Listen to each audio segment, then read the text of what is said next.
All right, thank you everybody for coming to the Community Economic Council's community presentation. A lot of community in there. This presentation is just an explanation of our results and recommendations that came out of our surveys and workshops over the last month. And so for those of you who do not know who we are a group of public, private, and educated representatives throughout the county. We are born from the LYRB study back in 2018, which identified 4 key areas for the county. The first being a lack of skilled workforce. Secondly, a negative perception of the area, a shrinking economy, and local business retention and expansion. And so from that study, the county put together this group, the Community Economic Council. Shortly after that, Roger Brooks came into town, which is also another community development effort. And he identified 3 main things, was focusing on our storefronts, making sure they're appealing. Second was a county-wide wayfinding system for residents and visitors to know where to go. And the third was business relocation into the area and what those businesses look for when locating employees. And so we are a group that likes to get things done. And so first off, a couple of those things that we have done has been a recruiting video. Savage Trucking came to the group and said that they have positions that they can't fill. Mainly because families don't want to move to the area. They think we have a low quality of life. And so we put together a recruiting video that highlighted exactly why we have probably the best quality of life in the state. And so that we can convince those families to move into the area. And that video is available on our website at communityeconomiccouncil.com/resources, both in English and in Spanish. So feel free to use those for your businesses, or if you want to convince anybody you know to move into the area. And then other things that we have done is that we facilitated the bring back of the USU Eastern Alumni Group. In addition, we helped the Blue Bike program kick off at USU Eastern, which will begin next week. And we also have worked with the Utah legislator to advocate for the coal country strike team. And so hopefully you'll be hearing back about that soon, and great things will come from that. And the latest that we've done are these workshops and surveys. And so just to give some insight into that, from the surveys, we gathered over 700 responses throughout the county. And then in addition, we held 4 identical workshops in 4 different cities, which we had 135 responses from that. And from all of that community interaction, we gathered 3 main topics. The first being community building, the second economic development, and the third beautification. And the first category of that really is residents want to live a healthy and active lifestyle, which is great because we have the recreation and we have the public amenities, but there's also a strong awareness of our drug use within the county, and that we do have to address that seriously. Secondly, is that there is a disconnect between the number of events that we have and the perceived number of events. Because we do have all the amenities and we have the number of events, but some people aren't aware of those. They aren't connected to those events. They don't have those annual events that they keep in mind. And so connecting them to those events is important. Third is building a sense of place, bringing that pride. From all the responses, this county holds a strong immigrant identity and a strong industry identity. And so to continue that into the future was very important through the responses. But we need to make sure that we protect that as we grow. So the next few slides indicate what everybody said about the place that they call home. And I think it's really important to note that really most of the responses we received were extremely positive. A few of the things that we heard about East Carbon from their residents was it's historic. We have Bow Huff. We have the coke ovens. It's quiet, it's relaxing. So those are just attributes that we need to remind ourselves that what we have here, our residents are excited about, and they're happy to be part of a community. Wellington, always the home of 9 Mile Canyon. It's inexpensive, and one of the direct quotes we heard is, "It's a city with a heart of gold." So those types of things, those intangible things, drive what a community is. Price, it's for all ages. It's the home of USU Eastern. That's a huge card to play for all of our communities. Outdoor recreation, centrally located. Those are all very positive attributes that we need to wrap our arms around and really promote and figure out how to get those words out to all of Utah and other areas. And then Helper. It's unique, it's artsy, we have a great downtown. We're excited about what's going on there and proud of what we're doing. And finally, Carbon County. That's actually where we heard the most comments about quality of life. So that's very telling that people in unincorporated areas really feel quite strongly that they have a really quality of life that they don't get anywhere else. Outdoor recreation, clean air, it's beautiful.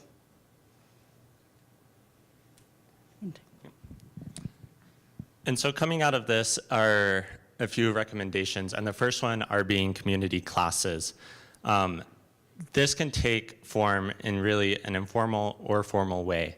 Examples of these could be resume writing, grant writing, cooking, or hobbies. A lady in Helper teaches a knitting class at the coffee shop, I believe weekly. And through these classes, citizens are engaged.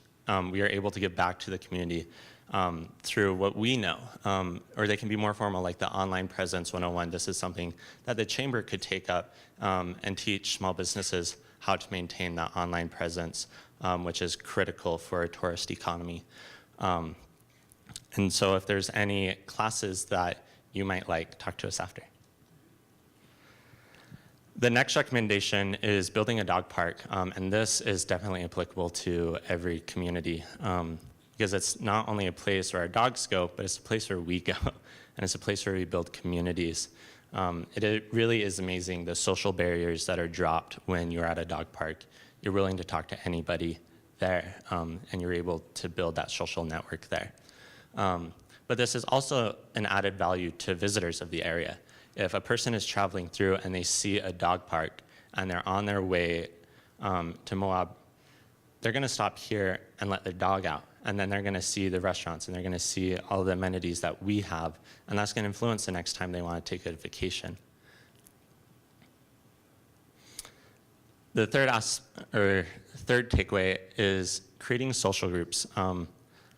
Actively forming these groups, because there is a disconnect. Is on one hand, we heard people say, I love Carbon County because we are so social. Everybody helps each other out. But on the other hand, we have people saying, I feel isolated. There's nothing to do. I don't know what to do on the weekends. And so with that stark contrast, we found that people saying those are usually new to the area. They haven't built those social relationships yet. On the other hand, they might have even grown up here, but now they have friends who have moved away. And now they're kind of left here with none of their close friends close by. And so they're wanting to rebuild that social network. And these groups can take really any formation: recreation, service, or socials. They can be a combination of all three. An example of this is the Outdoor Adventure Crew. They're here in Utah, and they just go somewhere different every weekend. And it's really built, whether you're a college student or a working parent, really built for anybody.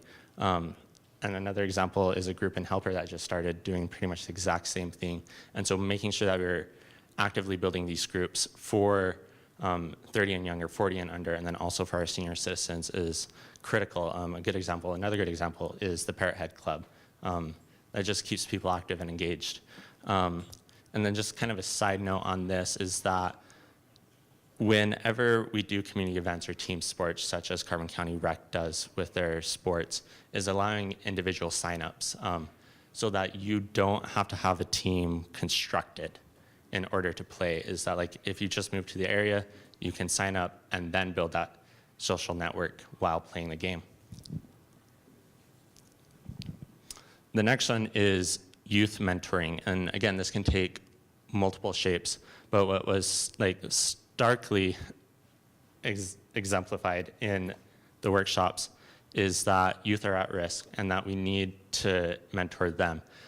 Whether it's just their parents are busy with multiple jobs and aren't able to spend a lot of time at home, whether there is drug use or abuse in the family, or whether the child is just lonely or bullied within schools and they feel isolated. But when children are put into youth mentoring, they are more likely to attend college. They are less likely to suffer from social anxiety and less likely to abuse drugs or alcohol. But we don't have to reinvent the wheel on this. I believe Pinnacle Canyon is doing an internship program to where they match students with business owners to really give them a role model in their lives. We also have Big Brother, Big Sister of Utah that we are able to network with and figure out how to bring them into the area. Another activity that was expressed through the workshops is biking and an active lifestyle. And a good example of this is Salt Lake City's open streets, to where they close off several streets to motorized vehicles, and they just have food trucks and activities, and vendors are able to come and really liven up those streets. And what's great about this is that it encourages a healthy and active lifestyle, but there are also the economic benefits of when you have people walking and biking on main streets, there is a correlation of increased revenue sales for those businesses rather than if people are just driving by in cars. And so there is an economic component to that as well. And then another one is a community garden. I personally like community gardens because it connects you to nature. It gets your hands dirty. But it also is something intergenerational because many youth don't know how to garden. And so especially it was highlighted in East Carbon that there is a large retiree population, but there's also a problem with kids not having something to do. And so during the growing season, engaging those youth to interact with senior citizens and learn how to plant is a great use of time and energy. But again, this can take all sorts of forms. Start small, see if it works, and then we grow it from there. It can just be a single planter box in the city park that we start with, or we can grow it into a parcel of land that then becomes a full-fledged community garden. There are also examples. The Green Urban Lunchbox does a few of these programs where senior citizens, I'll give the example of their fruit trees. If there are fruit trees within the Wasatch Front that residents don't know or don't want to take care of, they sign up for Green Urban Lunchbox, and then they send volunteers to maintain the trees, and then they get the majority of the fruit, and the resident gets a portion of that fruit, and so it benefits both the resident and the volunteers. So another thing that was pointed out from the surveys and the feedback was it feels like a lot of people don't realize what we have going on in the area. So we really need to build a marketing strategy for ourselves, for our citizens, so that people do know where to find information like what's going on Friday and have an easy access point where they can capture that. That's really going to help with the success of local area events. And the other thing is, I would tell all of the communities, take heart. You can't do an event once, and if it's not just a mind-blowing success, go, well, I guess we're done. You really have to do those events 3, 6, 9 times for them to get traction, for people to understand that, oh yeah, they're always doing that on that day and we should go. So you have to kind of build that momentum and don't expect that early wow factor success with events and such.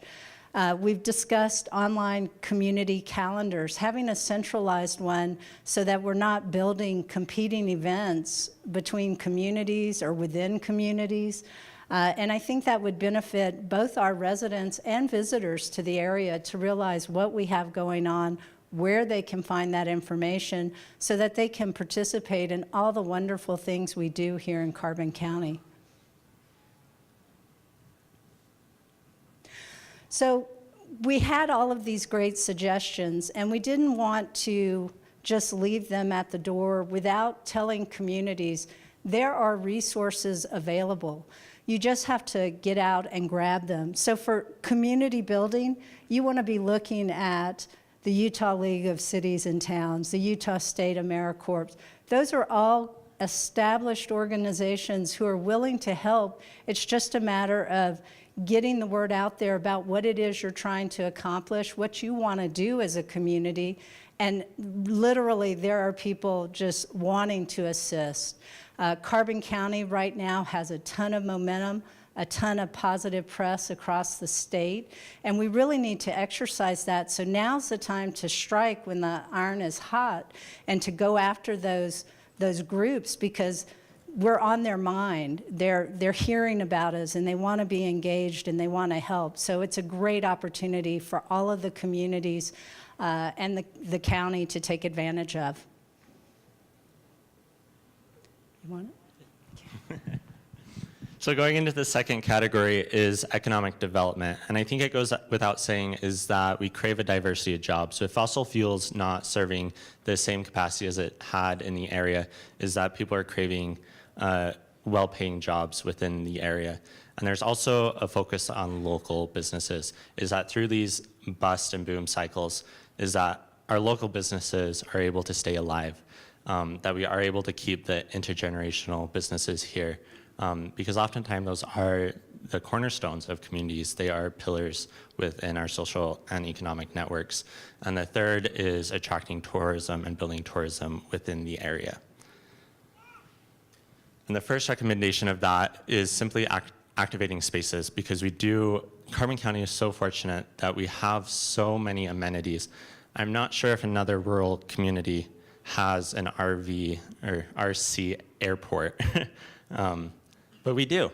And so making sure that we activate those spaces. And so creating groups that actively target conferences or businesses to attract them to the area, such as activating the event center, forming a team to execute the CSL report from 2006, making sure those things are followed through. And also opening up the Senior Citizen Center to groups after hours. And so if there is a family reunion wanting to come in or some type of event, is opening that. And really engaging. And a couple examples are the APA, American Planning Association Utah Convention, which is coming to town, and also the Rural Educators Convention.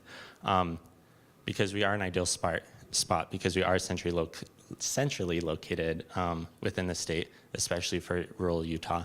And so we are physically an ideal location. And piggybacking off of that is inventorying our public amenities. We have these amenities, but not many people, especially people from outside the area, realize the extent of our amenities or the quality of these amenities. And so here's an example of how Google has 360-degree tours of public facilities, but these are crowdsourced. And so all it takes is for an individual is to create these videos or these images and upload them to Google, and then Google verifies them. And when people search Carbon County, they could actually see what the Senior Citizen Centers looks like from the inside and can virtually tour that. Likewise, if we do that with the event center and all of our public amenities, gun range, everything, people are able to look at Carbon County from the outside and be convinced they want to come here. And then the third is continuing the video series. And so this was highlighted with the recruitment video. But changing that perception of the area is that we do have a great school system from K through graduate. You can do it all here. Our housing stock is amazing here. It is affordable. And we also have the social events that connect us. And so making sure that we can highlight these to potential residents and potential employees is critical. And because, as Roger Brooks expressed, the number one thing that businesses look at when locating employees is the quality of life. Are the families going to be happy in the area? Continuing on is a Walk My City project. This is personally one of my favorites, and because each city gets to do this, and it's a group of citizens, whether they have any expert knowledge or not, just local residents, get together and they create wayfinding signs of, for example, it's a 17 minutes by foot to Oakwood Cemetery. And so for us, it could be the Helper Beach, the skate park.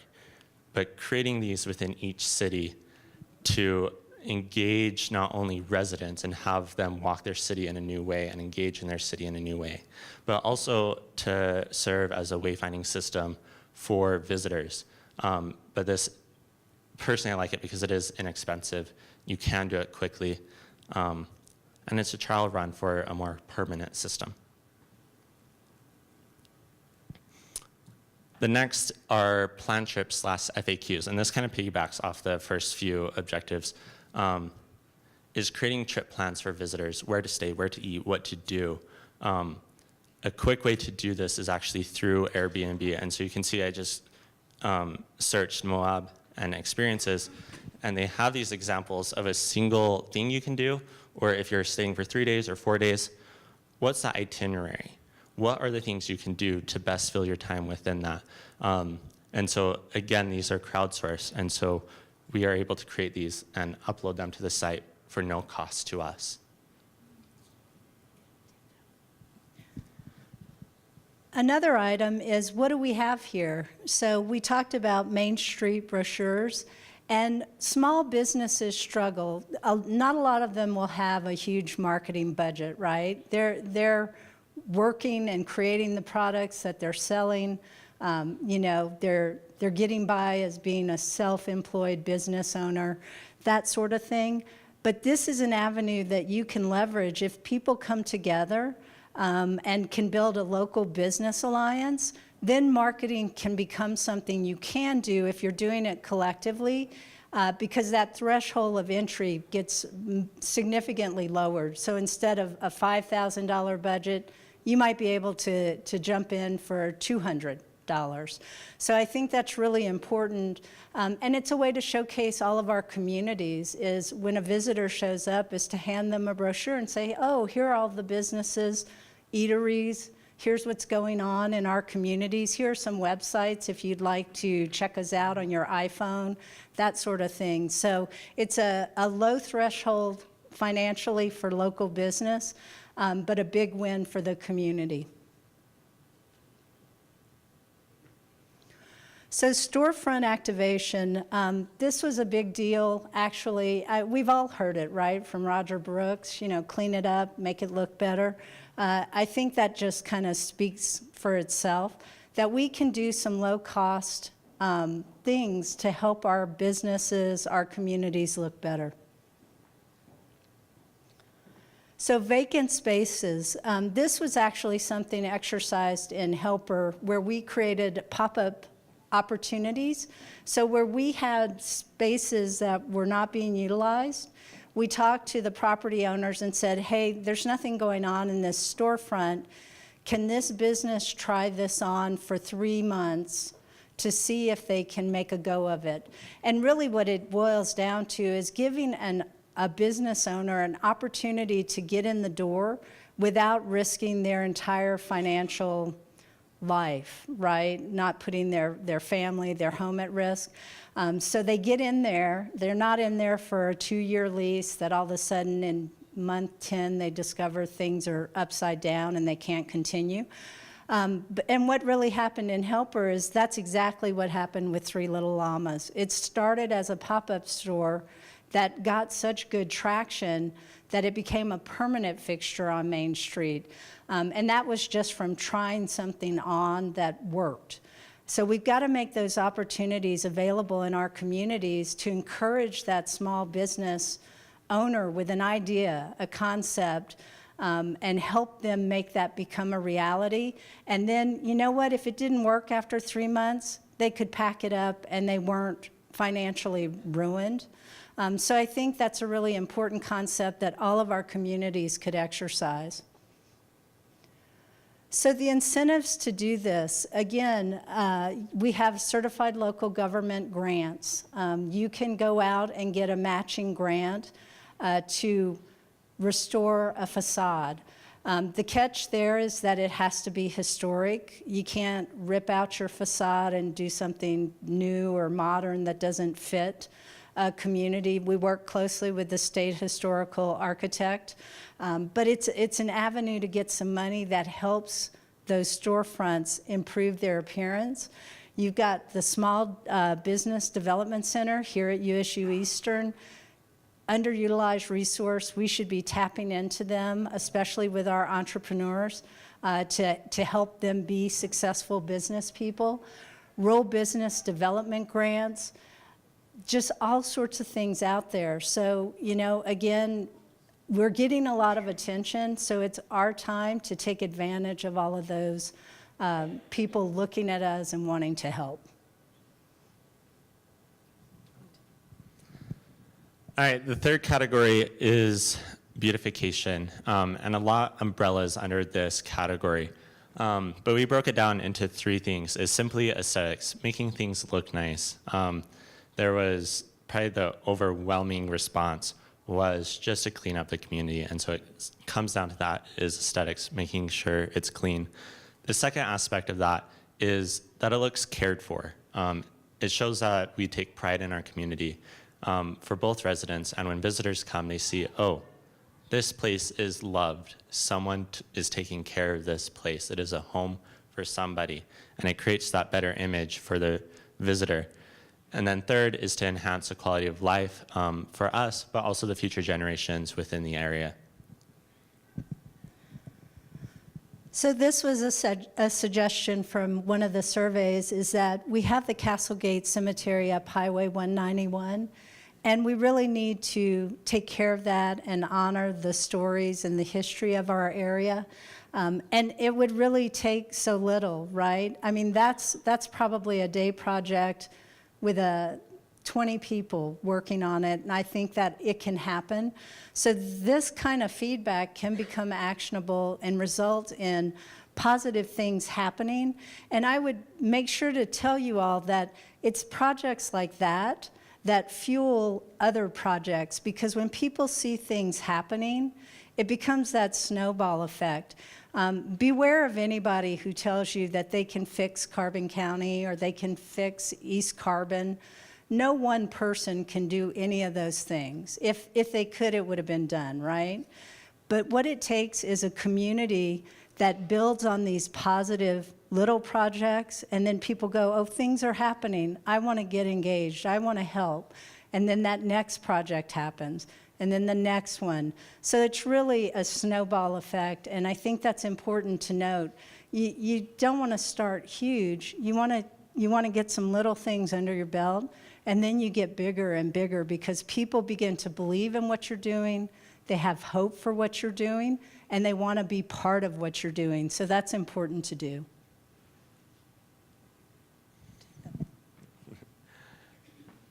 The next subject is tactical urbanism. And for those who are not in the planning profession, these are just temporary projects that can be executed through the community for a variety of purposes.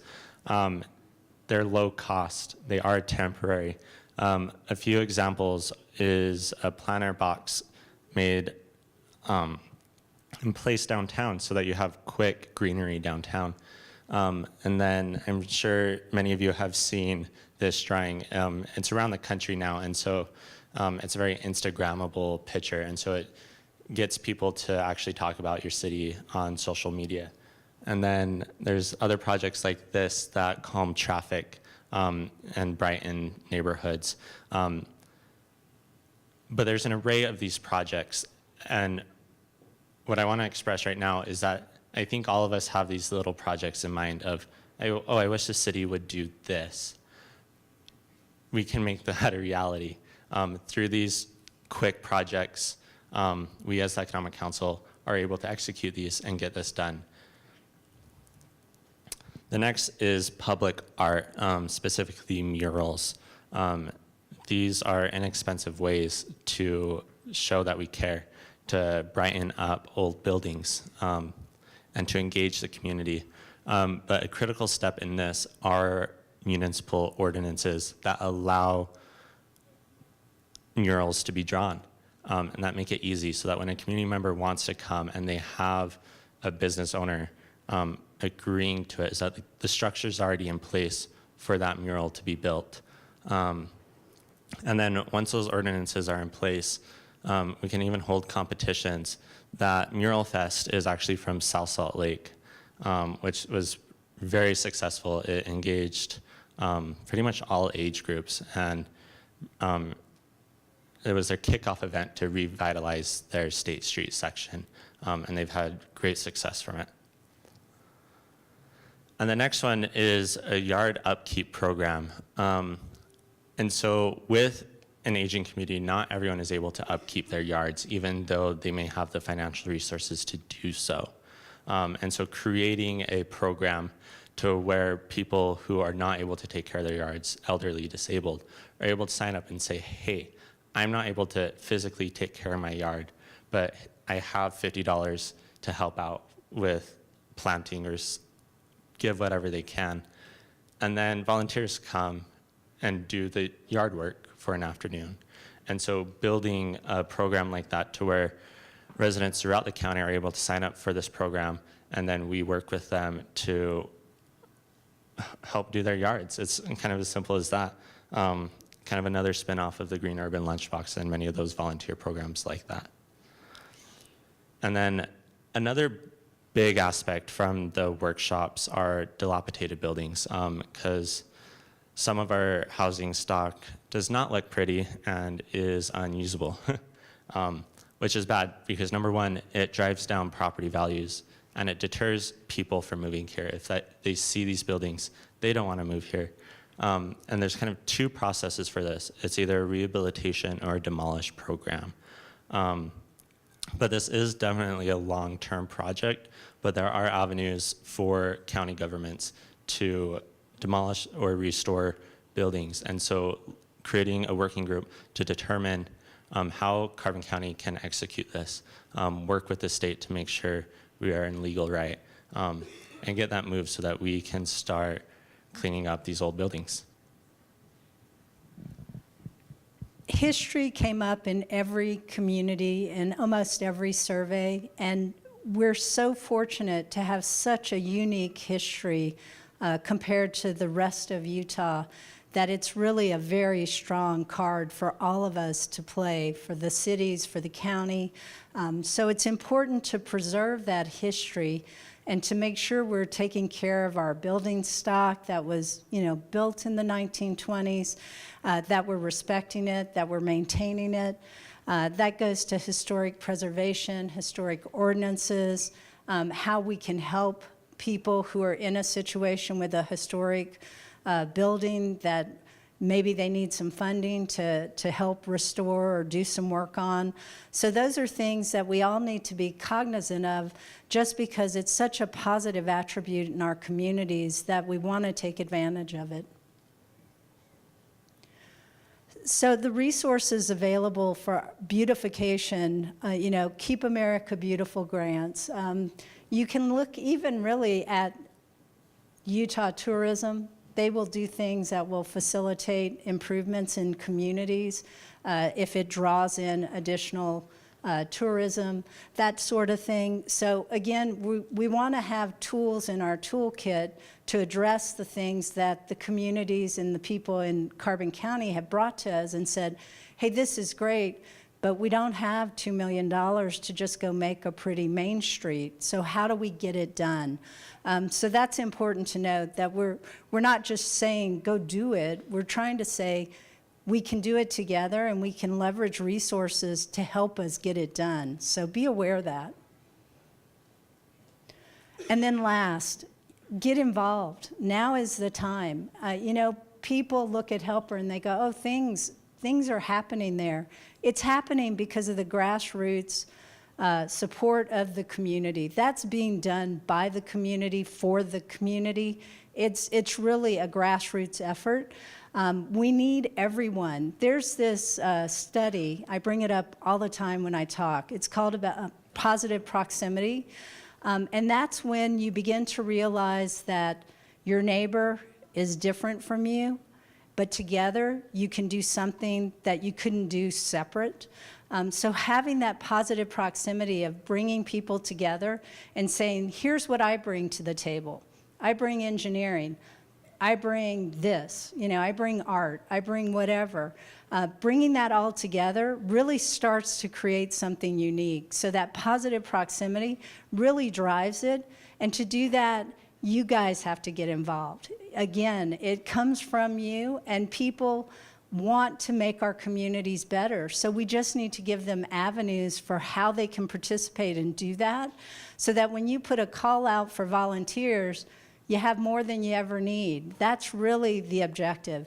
And when you do it, the community binds itself. It builds itself. I mean, I worked alongside people on Main Street that I hadn't met, and that was cool, and that was cool that they were there helping and I was there working.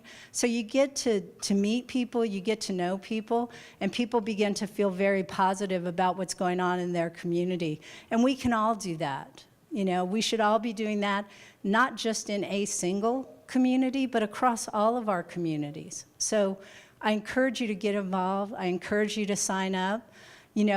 Get into what your passion is. If it's the river, sign up for the river committee. If it's, cleaning up Main Street, sign up for that. But sign up, because we can't do it without all of you.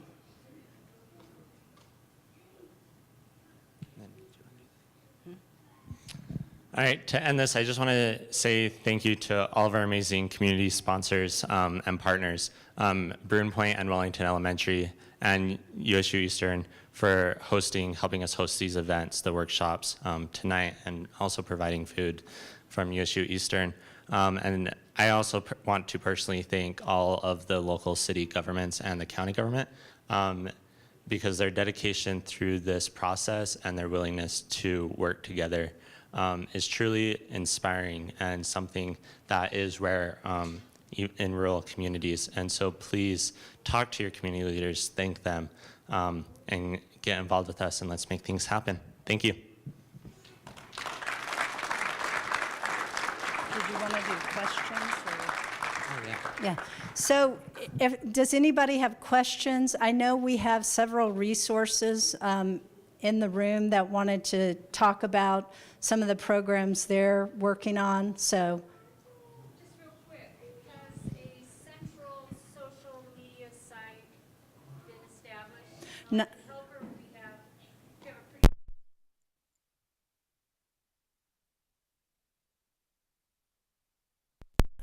connecting people and right. They're actually looking at providing people the ability to opt in to email or text about events and things of that nature. So it's currently being explored, but there's not anything set in stone yet, but it's on the top 10 things to do. We do have the Community Economic Council Facebook page, though, and our website. And so checking those for updates can be very useful. And then liking us on Facebook will also push notifications to you as well. with that, do they list the events? I know, so we recently moved to Salt Lake, and I use Facebook to find events there all the time. And I've noticed that here, the community page, whenever there's an event, it seems to just be a picture of a flyer instead of something I can hit that I'm interested in, and then it adds it to my calendar. That feature is very handy. Is that, I'm looking at that? We're definitely looking at that. We're looking for kind of social media whizzes to help facilitate that. We do want to make sure, especially new people, welcome. by the way, thank you for coming to Carbon County. So we're excited whenever there are new people in our area, and we certainly want to make sure you're aware of what's going on. So what a great suggestion. I think we can probably publish that to a lot of the community pages and see if they can, you know, create events or do something a little more robust on their Facebook pages and whatnot.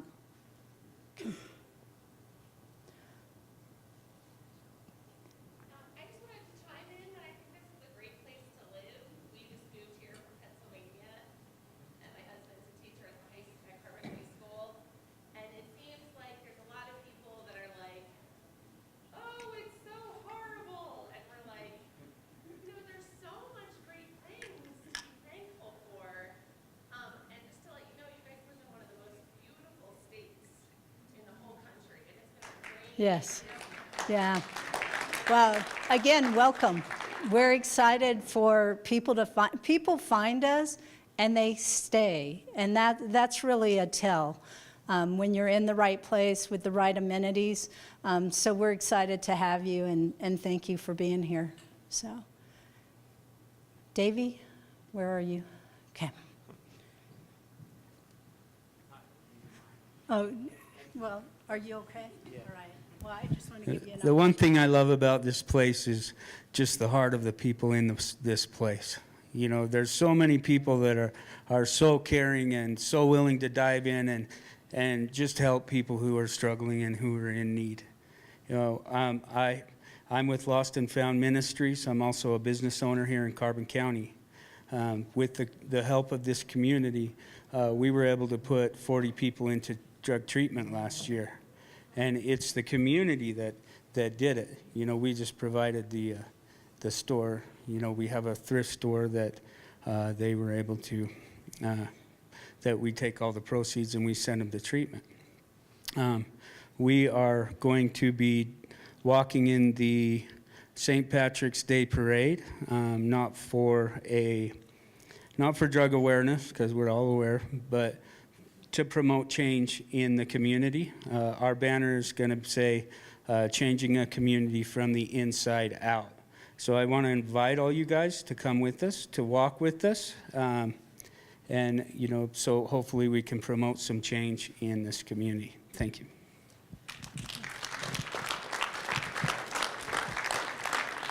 So be aware of your local resources as well. We have the Utah Health Department back there. We have the CARE Coalition. We have a lot of available resources, and we're certainly not looking to duplicate efforts. We're looking to build strategic partnerships with groups such as Lost and Found and the CARE Coalition. So if you're passionate about that problem, let us, you know, connect you with those existing resources where you can make a difference. We would love to do that.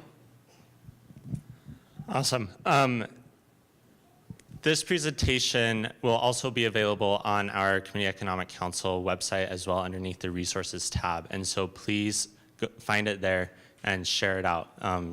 Make sure that all of your friends and family see this presentation so that way everyone can get inspired and then contact the Community Economic Council. Sign up tonight and list your area of interest. Is there a project that you saw tonight that you want to head, that you want to be a part of? Let us know tonight, and then let your family and friends know so that they can sign up with us, and that our next step will be executing these projects.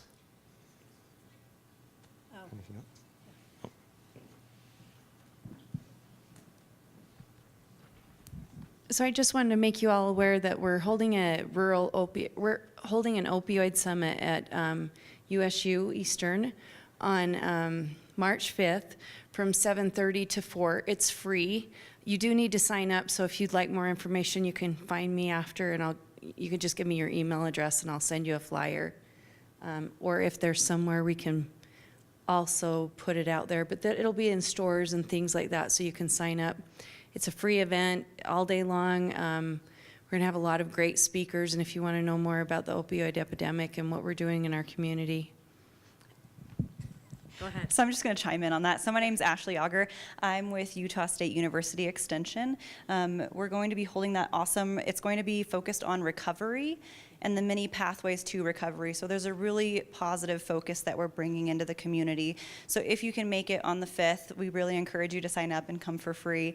In addition to that, something that we have started with a lot of local community member input, our commissioners, our mayors, everyone has come together and rallied to form the Carbon and Emery Opioid and Substance Use Coalition. So if you are available on the first Monday each month, we're actually going to start holding that here at 11 a.m. from 11 to noon. We were at the health department, but we have gotten too big for that space, which is a good problem to have. So we have a lot of community momentum and a lot of people working together to change this tide and to really come together on this opioid epidemic that we're facing. And one thing that I just want to highlight that we've been starting to do, we're creating a series for our little cities of hope, is what we're calling it, to highlight some of the positive things about our communities too, because so often we see so much negative stuff in the papers and on the news. So something we really want to do is bring that positive light back too. So look in the paper for that. That's coming soon. And we'd love to have different ideas if you want to bring any of those to us and come to the coalition meeting. And I'm happy to send anybody information that you might want on that. And then I'll post, I have the flyer there for the summit. I have flyers there for all kinds of events in the community, and I'm happy to be a point of contact on that as well. Thank you. Any other comments or questions? Hi, my name is Janae. My family and I are moving down here in the next few months.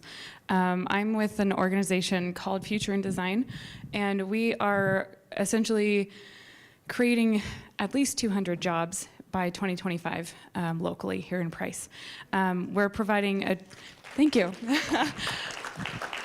We're providing a training program and bringing a new manufacturing facility here in this effort. And we're trying to create not just jobs, but real careers that people can be proud of and happy to go and do every single day. That's our goal, is that we can teach people these manufacturing techniques and they can stay doing line work if they enjoy it.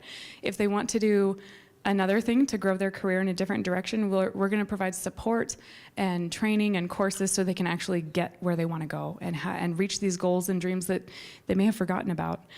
So our goal is to help get people out of poverty, and part of that is we don't judge your past.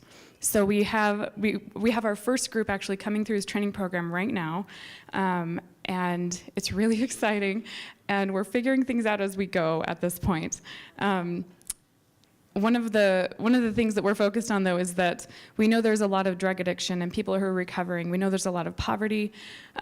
People have criminal records. Nobody's perfect, and we're okay with that. We want to focus on their future and getting folks into, like I said, a career that they're really happy to be in, something they're proud to be doing, that they can talk to their friends and family about and really improve where they are in life. So that's an effort we're doing. Our plan is that we'll have this training program. It's 10 weeks long. We'll have it 4 times a year, and hopefully we can reach that goal of 200 or more new jobs here by 2025. So the organization that I work for is a nonprofit called Future in Design, and we're partnering with a manufacturing company called Blacksmith International, and we've got some government grants and things we're working under. So. Oh, we're in the old Bells building, in case you guys have like seen weird stuff happening. You're like, what's going on in there? It's us. Don't mind us. Oh, another program that the nonprofit I work for is doing, so a second thing, number 2, totally different than the manufacturing thing. We're providing a young adult career readiness program where we're actually teaching them coding and programming skills along with design skills, professionalism, personal development. It's a 2-year program for juniors and seniors in high school, and they get to learn all of these skills, technical skills that they'll use after they graduate, like as soon as they graduate. Part of this is they earn a stipend, so they can get paid while they're doing this at the end of it, once they complete the program. And they also will receive a laptop, so they can learn these skills and then actually keep the tools to move along with them, so they can actually start earning money right out of high school, doing freelance work and that kind of thing. Thanks. And so we're looking actually for some volunteers who are interested in helping teach programming or teach design and those sorts of skills, because we're spread pretty thin right now between these two programs. So if anyone's interested, please come talk to us after this. We'd love to hear from you. Thank you.